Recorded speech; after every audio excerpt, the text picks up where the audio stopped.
बहुत एक इम्पोर्टेंट मुद्दे पे मैंने कराया है। तो Congress being a principal opposition party in the country, ये दायित्व बनता है हमारा कि एक जो इम्पोर्टेंट जो इश्यूज है उसको हाईलाइट करना, ये हमारे लिए एक इम्पोर्टेंट होता है। एक कंस्ट्रक्टिव ऑपोजिशन करना, ये एक ऑपोजिशन का एक रिस्पॉन्सिबिलिटी होता है। सो इसी को लेके आज मैंने इस प्रेस कॉन्फ्रेंस आप लोगों के सामने किया है। तो सबसे पहले तो मैं ये कहूँगा कि जब से लद्दाख को एक अलग सा यूनियन टेरिटरी बना, तब से लेके आज तक लद्दाख को क्रोनोलॉजिकली इस गवर्नमेंट ने एक डिसएम्पावरिंग करने का सिलसिला शुरू किया है। अभी लद्दाख कंप्लीटली एक डिप्राइव करा है, अभी कंप्लीटली डिसएम्पावर करा है। मैं कुछ एग्जाम्पल्स में मैं बताना चाहूँगा आपको। एक तो पॉलिटिकली लद्दाख को कंप्लीटली डिसएम्पावर करा है। नंबर सेकंड, एडमिनिस्ट्रेटिवली भी लद्दाख को डिसएम्पावर करा है। नंबर थर्ड जो है लास्ट पे, जो फाइनेंशियली जितना भी जो हमारे पास, हमारे लोकल यूटी एडमिनिस्ट्रेशन के पास, हमारे एलएसडीसी के पास जितने भी जो फाइनेंशियल रिलेटेड पावर्स थे, सारे पावर्स जो है अभी इस गवर्नमेंट ने खत्म करा है। सो मैं पहले जो पॉलिटिकल जो डिसएम्पावरमेंट कैसे हुआ है, मैं उसके बारे में थोड़ा सा मैं आपको संक्षेप में बताना चाहूँगा। सो पहले जो है एक जब 2019 में एक पूरे भारत के अंदर एक प्रेसिडेंस इस गवर्नमेंट ने सेट करा है कि एक स्टेट को डाउनग्रेड करके इन्होंने एक यूटी पे रिड्यूस कर दिया है उन्होंने। तो इसकी वजह से क्या होता है, लद्दाख में जितने भी थोड़ा बहुत वॉइस थे, हमारे जो एमएलएस होते थे स्टेट असेंबली के अंदर, हमारे एमएलसीज होते थे, हमारे मिनिस्टर्स को पोर्टफोलियो मिलते थे, ये सारा खत्म हुआ है। जो लद्दाख ने जो यूटी का डिमांड तो हमने करा है, but that was the UT with legislature का हमने डिमांड करा था, बट वो ग्रांट गवर्नमेंट की तरफ से नहीं करा। तो वो एक पहला डिसएम्पावरमेंट करा है। नंबर टू, एक पंचायती राज इंस्टीट्यूशन। अगर आज जो भारत के अंदर, अगर हमारे जो भारत पूरे विश्व में, हमारे वर्ल्ड में अगर जाना जाता है तो एक डेमोक्रेसी और डेमोक्रेटिक डिसेंट्रलाइजेशन स्कीम से काफी फेमस है, मगर वो भी खत्म करा है। बहुत साल से लद्दाख के अंदर पहले पंचायती राज इंस्टीट्यूशन एग्जिस्ट करते थे। ग्राम पंचायत पे हमारे सरपंच और पंच होते थे, ब्लॉक पंचायत पे हमारा बीडीसीस होते, डिस्ट्रिक्ट लेवल पे हमारा डिस्ट्रिक्ट डेवलपमेंट काउंसिल और जिला परिषद होते थे। ये सारे भी लद्दाख से पूरे खत्म कर दिया, जो ग्रासरूट लेवल डेमोक्रेसी को खत्म कर दिया। नंबर टू, अर्बन सेंटर्स के अंदर, हमारे सिटीज के अंदर एक म्यूनिसिपैलिटीज होते थे, हमारे नगर पंचायत होते, इलेक्टेड काउंसिल्स होते थे, जो सिटी के लिए हमारे एस्पिरेशन के हिसाब से हम प्लान कराते थे, उसको भी खत्म कर दिया। हमारे जो अर्बन लोकल बॉडीज, ले म्यूनिसिपल काउंसिल के भी अभी तक उन्होंने इलेक्शंस नहीं करा है, वो भी खत्म कर चुका है। अभी तक उन्होंने इलेक्शंस कंडक्ट नहीं करा है। That was the third the political disempowerment इस गवर्नमेंट ने करा है। नंबर फोर्थ पे, जो last but not the least, ये हमारे Ladakh autonomous hill development council, जैसे 6th एलएसडीसी का टेन्योर खत्म होता है 31 अक्टूबर 2025, तब से लेके आज तक कोई इलेक्शंस करने का अभी तक कुछ भी पता नहीं है। अभी तक इवन गवर्नमेंट की तरफ से भी क्यों नहीं इलेक्शन नहीं करवा रहा है, उस पे भी उन्होंने अभी तक कम्युनिकेट नहीं करा है। यहाँ स्टेट इलेक्शन कमीशन की तरफ से किसी ने भी ऐसे भी इसको डिसॉल्व करके खत्म कर दिया। तो लद्दाख के जो यही एक वॉइस बचा था लास्ट पे, जिसके लिए हमने डिकेड्स ऑफ हमने स्ट्रगल करने के बाद under the leadership of the जिंगशेक तंबा गेल्टो बकुलर रिम्पोचे, उसको हमने अचीव करा था 1995 के अंदर, जिसके बाद लद्दाख में एक फास्ट पेस डेवलपमेंट हर किस पे हमारे काउंसिल की तरफ से हुआ है। तो आज वो बे इस गवर्नमेंट की तरफ से, इस गवर्नमेंट ने उसको भी खत्म कर दिया है। तो इस तरह क्रोनोलॉजिकली एक लद्दाख को कंप्लीटली उन्होंने डिसएम्पावर पॉलिटिकली करा है। तो number two, apart from this, number two, हमारा जो पावर, जो एडमिनिस्ट्रेटिव पावर्स भी थोड़ा बहुत था, उसको भी खत्म कर दिया। मैं आपको एक ही उदाहरण बताऊंगा कि एक लैंड रजिस्ट्रेशंस करने का जो पावर्स पहले होते थे हमारे तहसील को होते थे, हमारे जो रेवेन्यू डिपार्टमेंट्स की होते थे, हमारे जो तहसील लेवल पे होते थे, मगर उसको भी उन्होंने हटा के डीसी को, डिप्टी कमिश्नर को, उसको लैंड रजिस्ट्रेशन का पावर्स भी डीसी साहब को ट्रांसफर कर दिया। तो अभी आप लद्दाख में देखा जाए तो ना लैंड का रजिस्ट्रेशन, जो नोतोर का जो इंतकाल होते थे पहले अच्छी तरह से होते थे, हमारे जो ब्लॉक लेवल पे तहसील ऑफिस से कराते थे, अभी उसको भी डिप्राइव कर दिया, खत्म करके डिप्टी कमिश्नर ले गया। तो अभी मैं आपको थोड़ा सा भी बता दूं, Ladakh being a second largest district in India after run of Kutch, which spread over more than 45,000 square kilometre के ऊपर एक ही डीसी है। हमारी जो चंगथांग की बहुत एक्सट्रीम गांव से लेके बटालिक तक इतनी वास्ट एरिया, अभी कैसे करवाएंगे आप एक ही डीसी? इसका मतलब इसका इंटेंशन यही है, ये करना ही नहीं चाहते थे। तो इसीलिए सारे जितने भी जो हमारे लोकल्स ब्लॉक लेवल पे हमारे तहसील्स पे होते थे, उसका पावर्स भी छीन के अभी लद्दाख से उस पावर भी कंप्लीटली डिप्राइव करा है। ये एक एडमिनिस्ट्रेटिव पावर्स हमारे लोकल ऑफिशियल्स के पास थे, उसको भी खत्म कर दे सिलसिले तरीके से इस गवर्नमेंट की तरफ से। नंबर थर्ड जो है सबसे इंपॉर्टेंट, हमारा जो फाइनेंशियल पावर्स भी थोड़ा बहुत बचा था वो भी इस गवर्नमेंट की तरफ से खत्म कर दिया।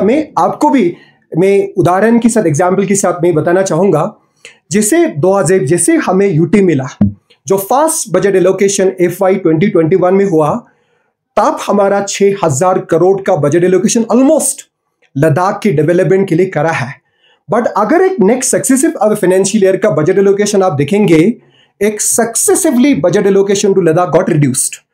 जो लास्ट जो FY 25-26 में लद्दाख का जो बजट एलोकेशन रिड्यूस करा है 4,600 समथिंग करोड़ पे रिड्यूस करा है, 1,000 समथिंग करोड़ उन्होंने काम करा है। साथ साथ में जो हमारे लोकल जो हिल काउंसिल के पास एक कैपेक्स का बजट भी उन्होंने 89 करोड़ का काम करा है। साथ साथ में जो एक काउंसिलर्स के लिए CCDF फंड्स होते थे, कॉन्स्टिट्यूएंसी डेवलपमेंट फंड, उसमें भी बहुत कम हुआ है, 1.5 करोड़ से 1.12 करोड़ तक रिड्यूस करा है। तो इसीलिए मैं यही कहना चाहता था, मैं फाइनेंशियल जो पावर्स भी सक्सेसिवली इस गवर्नमेंट की तरफ से रिड्यूस कम एंड खत्म करा गया है। साथ साथ में जो हमारी जो काउंसिल का जो डिस्ट्रिक्ट कैपेक्स होते थे, कैपिटल एक्सपेंडिचर, वो पहले नॉन लैप्सेबल्स होते थे। अभी क्या करा उन्होंने, उसको भी लैप्सेबल्स बना दिया, क्योंकि लद्दाख को नॉन लैप्सेबल इसीलिए बनाया क्योंकि यहाँ पे शॉर्ट वर्किंग सीजन होने की वजह से हमारी जो काउंसिल का बजट जो है, जितने भी जो पैसे देते थे हमारे गवर्नमेंट, वो नॉन लैप्सेबल था। नेक्स्ट अगर इस साल जो पैसा खर्च नहीं कर पाता था तो नेक्स्ट ईयर फाइनेंशियल ईयर के लिए वो कैरी फॉरवर्ड हो जाते थे। वो प्रोसेस, वो प्रोविजन भी इस गवर्नमेंट की तरफ से खत्म कर दिया है, क्योंकि ये जो नॉन लैप्सेबल इवेंट 2018 के अंदर, सितंबर 2018 के अंदर JNK गवर्नमेंट ने लद्दाख ऑटोनॉमस हिल डेवलपमेंट काउंसिल को एम्पावर करा था। इवन जो सेंट्रल स्पॉन्सर स्कीम का जो फंडिंग भी नॉन लैप्सेबल बनाया था JNK गवर्नमेंट ने 2018 के अंदर, उसको भी आज सिलसिले की तरीके से उसको भी खत्म कर दिया। तो साथ साथ में मैं जितने भी जो थोड़ा बहुत बचा था हमारा जो financial power, that was also been deprive, वो भी छीन लिया है थ्रू दिस ऑर्डर। ये जो कल 27 नवंबर 2025 को फाइनेंस डिपार्टमेंट की तरफ से ये ऑर्डर रहता है, इसमें जो जितने भी जो हमारे लोकल जो HLG, हमारे लेफ्टिनेंट गवर्नर से लेके एडमिनिस्ट्रेटिव सेक्रेटरीज के लेके even deputy conservator of forest तक कुछ फाइनेंशियल पावर्स ऑटोनॉमी था, उसको भी कंप्लीटली इस ऑर्डर के द्वारा छीना है। मैं एक एग्जांपल के साथ बताऊंगा। इसमें सबसे इंपॉर्टेंट हमारे जो HLG साहब के पास, लेफ्टिनेंट गवर्नर साहब के पास अप टू द 100 करोड़ तक हमारी जो स्कीम और प्रोजेक्ट्स का सेंक्शन देने का पावर्स होते थे, and that powers got deprived. इसमें यह बोला है, इस जो ऑर्डर के द्वारा ये कहा है कि आज की बात जो जितने भी जो न्यू पब्लिक फंडेड स्कीम्स होंगे, प्रोजेक्ट्स होंगे, including PPP, public private partnership, will henceforth be granted by the ministry of home affairs, government of India. अभी HLG साहब का अप टू 100 करोड़ का भी प्रोजेक्ट सेंक्शन करने का पावर्स था, वो भी खत्म करके वो पावर ट्रांसफर कर दिया MHA को। नंबर सेकंड जो है, इसमें जो एडमिनिस्ट्रेटिव अप्रूवल जो ACAA बहुत इंपॉर्टेंट होता है, उसका जो पावर्स अप टू 100 करोड़ तक पहले हमारे ऑनरेबल लेफ्टिनेंट गवर्नर HLG साहब के पास था, उसको भी उन्होंने खत्म करके that power also got transfer to MHA। तो साथ साथ में इवन नॉट ओनली HLG साहब का भी नहीं, ओनली अकेला नहीं, साथ साथ में जो हमारे जो एडमिनिस्ट्रेटिव सेक्रेटरीज के पास 20 करोड़ तक सेंक्शनिंग पावर था, उसको भी खत्म कर दिया। हमारे जो चीफ इंजीनियर के पास 10 करोड़ तक होते थे, सुपरिंटेंडिंग इंजीनियर्स के पास 3 करोड़, एग्जीक्यूटिव इंजीनियर्स के पास 10 करोड़ तक जो सेंक्शनिंग पावर्स था, उसको भी खत्म करके उसका भी जो एडमिनिस्ट्रेटिव अप्रूवल MHA के द्वारा होगा। तो इसका मतलब ये सारे जितने भी जो हमारे पावर्स थे वो सारा खत्म कर दिया है। अगर मैं उससे इंपॉर्टेंट, मोरओवर ये बहुत इंपॉर्टेंट एक चिंता के जो विषय की बात है, एक जो पावर्स जो है हमारे जो HODs including the deputy commissioner, वो हमारा ex officio CEO to the hill councils होते हैं। उसके पास जो पावर, जो सेंशनिंग करने का, जो प्रोजेक्ट सेंशनिंग करने का 5 करोड़ तक होते थे, उसको भी खत्म करके उसको भी बोल दिया कि उसका अप्रूवल और अप्रेजल वो MHA के द्वारा होगा। तो इसकी वजह से क्या होगा, अगर CEO LSDC का है, हमारा जो LSDC का टोटल एडमिनिस्ट्रेटिव अप्रूवल देने का पावर्स अप टू 5 करोड़ तक होते थे, उसको भी खत्म कर दिया उसको भी।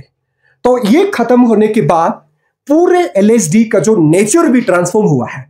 पहले हिल council was an executive body, ये कुछ एग्जीक्यूटिव था, बॉडी था, उसको ट्रांसफॉर्म कर दे इंडियन एडवाइजरी बॉडी। अभी जो LSDC रिकमेंडेशन करेंगे वो एडवाइजरी नेचर का होगा, क्योंकि फाइनल अप्रूवल देने का CEO का LSDC का होता है, उसके पास नहीं, उसका पावर MHA को ट्रांसफर कर दिया। तो the nature of the hill council was also got transform into an advisory body. ये हमारे लिए चिंता की बात है। तो नॉट ओनली जो फाइनेंशियल पावर्स, हमारे जितने भी जो पावर्स थे सारा उन्होंने खत्म कर दिया है। साथ साथ में मैं आपको उससे भी एक चिंता की बात यह है, हमारा जो चीफ कंजर्वेटर ऑफ फॉरेस्ट और डिप्टी कंजर्वेटर ऑफ फॉरेस्ट के पास एक 1 करोड़ से लेकर 20 लाख का एक प्रोजेक्ट सेंशन करने का पावर्स था, उसको भी खत्म करके इवन 20 लाख तक का भी प्रोजेक्ट्स का जो अप्रूवल MHA देंगे। तो हमारी जो एडमिनिस्ट्रेटिव अभी जो लोकल सेटअप, हमारे लेवल LG से लेके डिप्टी कंजर्वेटर ऑफ फॉरेस्ट तक अभी कुछ भी पावर नहीं बचा है, सिर्फ हमें जो फीता खींचने का पावर ही रह गया है। इसके अलावा हमारे पास कंप्लीटली पावर्स खत्म कर चुका है। सो इसीलिए मैं आपकी माध्यम से ये कहना चाहूंगा, सब तो यही सोचेंगे कि अगर ये करने से हमारे ऊपर क्या इंपैक्ट आएंगे, लद्दाख के ऊपर क्या इंपैक्ट आएंगे। मैं ये थोड़ा बताना चाहूंगा, अगर ये जो सारा इस फाइनेंशियल ये जो ऑर्डर के बाद ये होगा कि लद्दाख के अंदर जितने भी जो बिग टिकट्स प्रोजेक्ट्स होंगे, जो करोड़ों का प्रोजेक्ट्स होंगे, ये आना समहाउ बिल्कुल कम हो जाएंगे, क्योंकि जो जितने भी जो एक मेजर जो अप्रूवल देना होगा तो वो दिल्ली से देंगे। तो इसकी वजह से जो डेवलपमेंटल जो एक्टिविटीज लद्दाख के अंदर जितने भी पेस पे चल रहा था वो बिल्कुल कम होगा। एक बिग टिकट्स प्रोजेक्ट्स जो इंफ्रास्ट्रक्चर जितने भी होगा वो बिल्कुल कम होगा।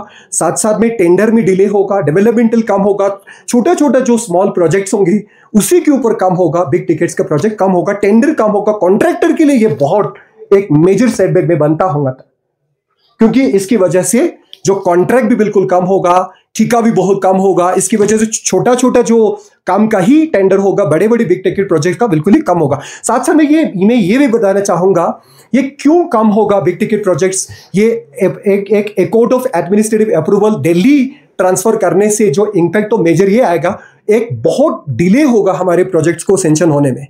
क्योंकि मैं आपको एग्जाम्पल बताऊंगा, जैसे बजट आता है अप्रैल के अंदर, तो बजट का जो फाइनल अप्रूवल ये मई तक आ जाता है। इसके बाद ये अप्रूव होने के बाद हमने प्रोजेक्ट्स को आइडेंटिफाई करके हमने प्रोजेक्ट डिटेल रिपोर्ट बनाया। इसके बाद एडमिनिस्ट्रेटिव अप्रूवल के लिए हमने दिल्ली के लिए भेजा है। तो अगर यहाँ पे लोकली, यहाँ पे पहले तो पावर्स ही इधर ही थे, उसके लिए भी एडमिनिस्ट्रेटिव अप्रूवल लेने के लिए 2 से 3 महीना लगता था। तो अभी दिल्ली को ट्रांसफर करना है, उन्होंने एक प्लानिंग एंड मॉनिटरिंग डिपार्टमेंट उन्होंने डिजिग्नेट करा है, अलग से डिपार्टमेंट, उसकी के थ्रू रूट किया जाएगा MHA तक। ये जितने भी जो अप्रूवल होगा तो वहां जाएंगे एडमिनिस्ट्रेटिव अप्रूवल के लिए, वहां पे MHA जाएंगे, MHA फिर फर्दर उसको भेज देंगे कंसर्न डिपार्टमेंट्स को, वहां से एडमिनिस्ट्रेटिव अप्रूवल लेंगे, फिर आएंगे। It will take around 5 to 6 month. अगर ठीक है 3 महीना भी लग जाएंगे तो आप बन के चलो, अगर मई में सेंशन होगा, एक बजट का अप्रूवल होगा, फिर अप्रूवल होने से वहां से जाके आने में 3 महीना भी मिनिमम अगर हमने एज्यूम करेंगे 3 महीना लगेंगे, तो मैं तो जून जुलाई अगस्त तक भी इसका अप्रूवल कंप्लीट होगा। तो अगस्त में अप्रूवल होगा तो इसके बाद टेंडरिंग स्टार्ट होगा, फिर इसके बाद एग्रीमेंट और वर्क होगा, फिर एग्जीक्यूशन और वर्क होगा, तो अक्टूबर नवंबर हो जाएंगे। अक्टूबर नवंबर के अंदर तो हमारे यहां पे वर्किंग सीजन भी खत्म हो जाएंगे। तो इसीलिए इस कॉन्टेक्स्ट में मैंने बोला जो बिग टिकट्स प्रोजेक्ट जितने भी जो लद्दाख के अंदर अपकमिंग डेज में होगा वो कंप्लीटली मुझे लगता है उसको ग्राउंड पे एग्जीक्यूशन मुझे लगता है नहीं कर पाएंगे। तो साथ साथ में ये जो ऑर्डर निकला है ये गवर्नमेंट की तरफ से बिल्कुल वैक ऑर्डर, उसमें भी कुछ डिटेल्स में एलाबोरेट करके नहीं दिया है, बट जितने भी जो अंडरस्टैंडिंग मैंने यहाँ से डेवलप करा उसकी वजह उसके बेस्ड ऑन दैट मुझे तो यही समझ आया कि लद्दाख के अंदर इस तरह की इम्प्लीकेशंस होगा। अभी देखो लद्दाख में अनएम्प्लॉयमेंट का तो बहुत क्राइसिस है, बहुत से ऐसे यूथ है कॉन्ट्रैक्टर की लाइन में चले गए क्योंकि बहुत से कॉन्ट्रैक्ट निकलते थे। अभी जो इन क्वांटम ऑफ जो कॉन्ट्रैक्ट्स जो निकलते थे पहले, अभी ये सब्सटैंशियली कम होगा, वो डिले होगा, डेवलपमेंटल एक्टिविटीज कम होगा, बिग प्रोजेक्ट बिग टिकट्स, यहाँ पे इंफ्रास्ट्रक्चर का डेवलपमेंट बहुत कम होगा इस ऑर्डर के द्वारा। तो मैं on behalf of the Congress party मैं गवर्नमेंट को यही निवेदन करना चाहूंगा, इस ऑर्डर को रिवोक किया जाए। ये डेमोक्रेटिक डिसेंट्रलाइजेशन, हमारे जो पावर्स हमारे लोकली एचएलजी के पास था, हमारे एडमिनिस्ट्रेटिव सेक्रेटरी काउंसिल के पास थे, इसको फिर से रिस्टोर किया जाए।